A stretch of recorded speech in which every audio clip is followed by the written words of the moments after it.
First Ravikumar దగ్గర start చేస్తే, రవికుమార్ గారు మనం చూస్తున్నాం ఇప్పటికే, అంటే ఇవాళ మేమంతా సిద్ధం అంటూ మొదటిసారి జగన్మోహన్ రెడ్డి ఫీల్డ్లోకి వచ్చారు.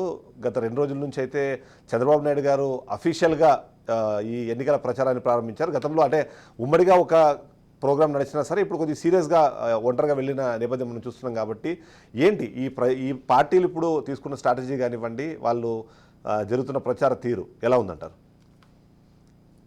మొన్న లాస్ట్ వీక్ కూడా మనం డిస్కస్ చేసుకున్నాము. ఇంకా నాకు తెలిసి టీడీపీ, బీజేపీ, జనసేన టికెట్ల విషయంలోనే ఇంకా తడబాటులో ఉంది తప్ప ఇంకా క్యాంపెయిన్ కి పూర్తి స్థాయి సన్నద్ధంగా అయ్యారని అయితే నేను అనుకోను. ఈ రోజు కుప్పంలో బాబు గారు స్టార్ట్ చేసినట్టున్నారు.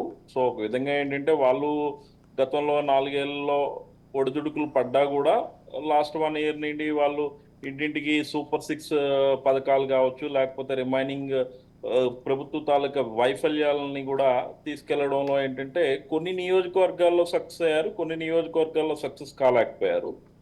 ఇప్పుడున్న పరిస్థితుల్లో ఓవరాల్ గా ద క్యాంపెయిన్ హెడ్ చూస్తే మీకు నేను లాస్ట్ టైం కూడా చెప్పిన వైసీపీ ఫార్ హెడ్ ఉంది. ఎందుకు అనంటే వాళ్ళ ఎమ్మెల్యేలు కావచ్చు, వాళ్ళ మంత్రులు కావచ్చు, గత సంవత్సరం నుండి గడప గడపకి ప్రోగ్రామ్ ద్వారా ప్రతి ఇంటికి వెళ్ళి ప్రతి ఓటర్ని కూడా ఫిజికల్ కమ్యూనికేషన్ ని, ఎఫిలియేషన్స్ ని వాళ్ళు బిల్డ్ చేసుకోగలిగారు. కాబట్టి సో కొంత అడ్వాంటేజ్ ఏమవుతుందంటే క్యాంపెయిన్ లో భాగంగా ఏంటంటే వైఎస్ఆర్సీపీకి టీడీపీ, బీజేపీ వీళ్ళకన్నా అడ్వాంటేజ్ ఉంటుంది.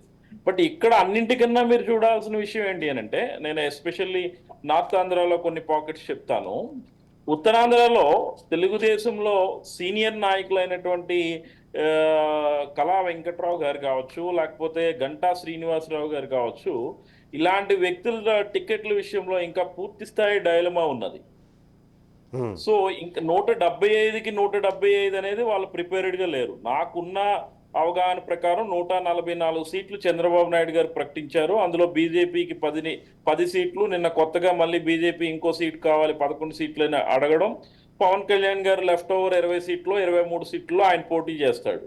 బట్ ఇక్కడ 144 సీట్లు పోటీ చేస్తున్న టీడీపీ ఖచ్చితంగా 90 ఫిగర్ ని వాళ్ళు సొంతంగా దక్కించుకుంటే తప్ప ఈ పర్టికులర్ 2024లో టీడీపీ పూర్తి స్థాయిగా అధికారంలోకి వచ్చే అవకాశాలు అయితే మనం ఊహించుకోలేనివి. ఎందుకంటే 144లో 90 రావాలి అంటే 75% స్ట్రైక్ రేట్ ఉండాలి.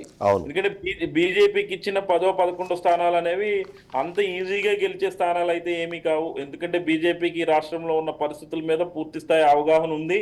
ప్రజలు బీజేపీని ఫస్ట్ ఆఫ్ ఆల్ ఏంటంటే ఇక్కడ ఆంధ్రప్రదేశ్, ఎస్పెషల్లీ ఆంధ్రప్రదేశ్లో కానీ సౌత్ ఇండియాలో కానీ బీజేపీకి నార్త్ ఇండియాలో ఉన్నంత క్రేజ్ కానీ లేకపోతే వాళ్ళ మీద అంత నమ్మకం కానీ లేకపోవడానికి 100 కారణాలు కూడా ఉన్నాయి.